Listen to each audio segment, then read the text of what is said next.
പൂച്ചയ്ക്കാര് മണി കെട്ടും? പണ്ട് പണ്ട് ഒരു നാട്ടിൽ ഒരു പഴയ വീടിന്റെ തട്ടിൻപുറത്ത് ഒരു കൂട്ടം എലികൾ താമസിച്ചിരുന്നു. അവർ ഓരോരുത്തരും അവർക്ക് കിട്ടുന്ന ഭക്ഷണമൊക്കെ പങ്കുവെച്ച് കഴിച്ച് സുഖമായിട്ടാണ് കഴിഞ്ഞിരുന്നത്.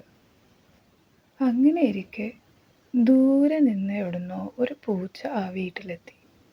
നല്ല കറുകറുത്ത നിറമുള്ള ഒരു കാടൻ പൂച്ച. കണ്ടാൽ തന്നെ പേടിയാവും. തട്ടിൻപുറത്ത് ഇഷ്ടം പോലെ എലികളുണ്ടെന്ന് പൂച്ചയ്ക്ക് മനസ്സിലായി. പൂച്ച അവിടെ സ്ഥിരതാമസമാക്കാൻ തീരുമാനിച്ചു. അടുത്ത ദിവസം പൂച്ച വന്നതറിയാതെ എലികൾ ഭക്ഷണം തേടി പുറത്തിറങ്ങി. പാത്തും പതുങ്ങി നിന്ന് പൂച്ച കിട്ടുന്ന എലിയൊക്കെ പിടിച്ചു തിന്നാൻ തുടങ്ങി. ഇത് മനസ്സിലാക്കിയ എലികളാണെങ്കിലോ പേടിച്ച് പുറത്തിറങ്ങാതായി. ഭക്ഷണം കിട്ടാതെ അവർ ആകെ സങ്കടത്തിലായി.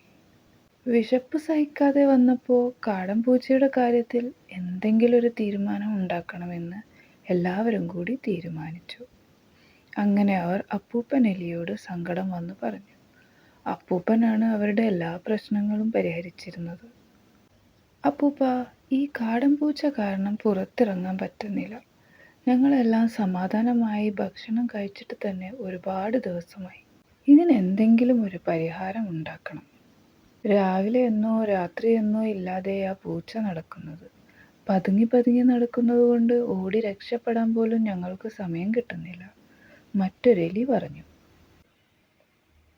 ഇവരുടെ സങ്കടങ്ങളൊക്കെ ശ്രദ്ധിച്ചു കേട്ട അപ്പൂപ്പൻ ഒന്ന് ആലോചിച്ചിട്ട് പറഞ്ഞു, പൂച്ച വരുന്നത് നേരത്തെ അറിയാൻ കഴിഞ്ഞാൽ നമുക്ക് രക്ഷപ്പെടാൻ കഴിയും.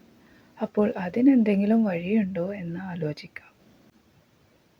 അപ്പോൾ കൂട്ടത്തിൽ ബുദ്ധിമാനായ ഒരെലി പറഞ്ഞു, പൂച്ചയുടെ കഴുത്തിൽ ഒരു മണി കിട്ടിയാൽ പൂച്ച വരുന്നത് ദൂരെ നിന്ന് തന്നെ അറിയാൻ കഴിയും. ഇത് കേട്ടപ്പോൾ എല്ലാവർക്കും സന്തോഷമായി. ഉഗ്രൻ ഐഡിയ. പക്ഷേ അപ്പൂപ്പൻ മാത്രം എന്തോ ആലോചിച്ചുകൊണ്ടിരുന്നു. എന്നിട്ട് അവരോട് ചോദിച്ചു, സൂത്രം കൊള്ളാം, പക്ഷെ പൂച്ചയുടെ കഴുത്തിൽ ആര് മണി കെട്ടും? ഇത് കേട്ട എല്ലാവരും വീണ്ടും വിഷമത്തിലായി. എല്ലാവർക്കും കാടൻ പൂച്ചയെ വലിയ പേടിയാണ്. അവൻ്റെ മുമ്പിൽ പെട്ടാൽ പിന്നെ രക്ഷപ്പെടാൻ കഴിയില്ല. അപ്പോൾ പിന്നെ അവൻ്റെ അടുത്ത് പോയി എങ്ങനെ കഴുത്തിൽ മണി കെട്ടും? ആർക്കും അതിനുള്ള ധൈര്യമില്ലായിരുന്നു. ഇത് കണ്ട അപ്പൂപ്പൻ പറഞ്ഞു, പേടിക്കേണ്ട, നമുക്ക് ഇവിടെ നിന്ന് പൂച്ച വരാത്ത ഒരിടത്തേക്ക് മാറി താമസിക്കാം. എല്ലാവരും സങ്കടത്തോടെ ആണെങ്കിലും അത് സമ്മതിച്ചു. അപ്പോൾ ഒരു കുഞ്ഞനെലി വന്നിട്ട് പറഞ്ഞു, അപ്പൂപ്പ, ഞാൻ കെട്ടാം. പൂച്ചയുടെ കഴുത്തിൽ മണി ഞാൻ കെട്ടാം. അപ്പോൾ മുതിർന്നവർ എല്ലാവരും എതിർത്തു. അവൻ ചെറിയ കുട്ടിയല്ലേ, എന്തെങ്കിലും അപകടം പറ്റിയാലോ എന്നൊക്കെയായി ചർച്ച. അപ്പൂപ്പനും അതിന് സമ്മതിച്ചു കൊടുക്കാൻ തോന്നിയില്ല. അപ്പോൾ കുഞ്ഞനെലിയുടെ 2 കൂട്ടുകാർ അവനോട് ചേർന്ന് നിന്ന് പറഞ്ഞു, അവൻ ഒറ്റയ്ക്കല്ല, പൂച്ചയുടെ കഴുത്തിൽ മണി കെട്ടാൻ ഞങ്ങൾ അവനെ സഹായിക്കാം. അവരുടെ ധൈര്യവും ആത്മവിശ്വാസവും കണ്ട് അപ്പൂപ്പൻ അവർക്ക് സമ്മതം കൊടുത്തു. എല്ലാവരും അവരവരുടെ മാളങ്ങളിലേക്ക് മടങ്ങിപ്പോയി. നമ്മുടെ കൂട്ടുകാരാവട്ടെ തട്ടിമ്പുറത്ത് പോയി പഴയ സാധനങ്ങളൊക്കെ കൂട്ടിയിട്ടിരിക്കുന്നതിൽ നിന്ന് ഒരു മണിയും കയറും കണ്ടുപിടിച്ച് കൊണ്ടുവന്നു. കാടൻ പൂച്ച എല്ലാ ദിവസവും ഉച്ചയ്ക്ക് ഭക്ഷണം കഴിച്ചതിന് ശേഷം സുഖമായി കിടന്നുറങ്ങാറുണ്ട്. ആ സമയത്ത് വേണം മണി കെട്ടാൻ എന്ന് നമ്മുടെ എലിക്കൂട്ടുകാർ തീരുമാനിച്ചു. അവർ അടുത്ത ദിവസത്തിനായി എല്ലാ പദ്ധതികളും തീരുമാനമാക്കി കാത്തിരുന്നു. അടുത്ത ദിവസം പൂച്ചയ്ക്ക് എവിടെ നിന്നോ ഒരു വലിയ മീൻ കിട്ടി. അത് ആർത്തിയോടെ കഴിച്ച് ഒരു ഏമ്പക്കവും വിട്ട് അത് സുഖമായി കിടന്നുറങ്ങി. ഇത് തന്നെയാണ് പറ്റിയ സമയം എന്ന് മനസ്സിലാക്കി നമ്മുടെ എലിക്കൂട്ടുകാർ ശബ്ദമുണ്ടാക്കാതെ മണിയും കൊണ്ട് പൂച്ചയുടെ അടുത്ത് വന്നു. കൂട്ടുകാരിൽ ഒരാൾ മാറി നിന്ന് പൂച്ച കണ്ണു തുറക്കുന്നത് നോക്കി ഇരിപ്പായി. കണ്ണു തുറന്നാൽ ആദ്യം കാണുന്നത് അവനെ ആയിരിക്കണം. അപ്പോൾ പൂച്ച അവൻ്റെ പുറകെ ഓടും. ആ സമയം അവൻ്റെ കൂട്ടുകാർക്ക് ഓടി രക്ഷപ്പെടാം. ഇതായിരുന്നു പദ്ധതി. മറ്റു 2 പേർ പതുങ്ങി പതുങ്ങി പോയി പൂച്ചയുടെ കഴുത്തിൽ മണി കെട്ടി. പക്ഷേ ഒരു അബദ്ധം പറ്റി. ഒരു എലി പൂച്ചയുടെ വാലിൽ ചവിട്ടി. പെട്ടെന്ന് പൂച്ചയൊന്ന് അനങ്ങി. അപ്പോൾ മണി നല്ല ശബ്ദത്തിൽ അടിച്ചു.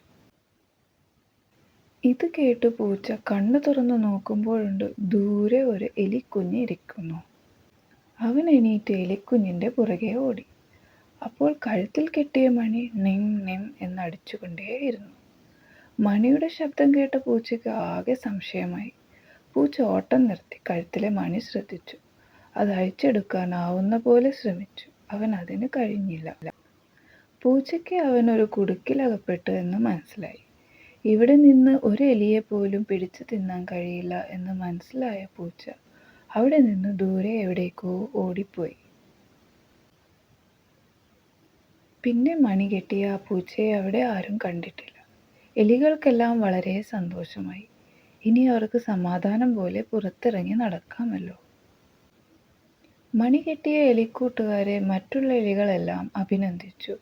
അവർക്ക് കൈ നിറയെ സമ്മാനങ്ങളും നൽകി. വീട്, പൂച്ച, എലി, മണി, മീൻ, സമ്മാനങ്ങൾ.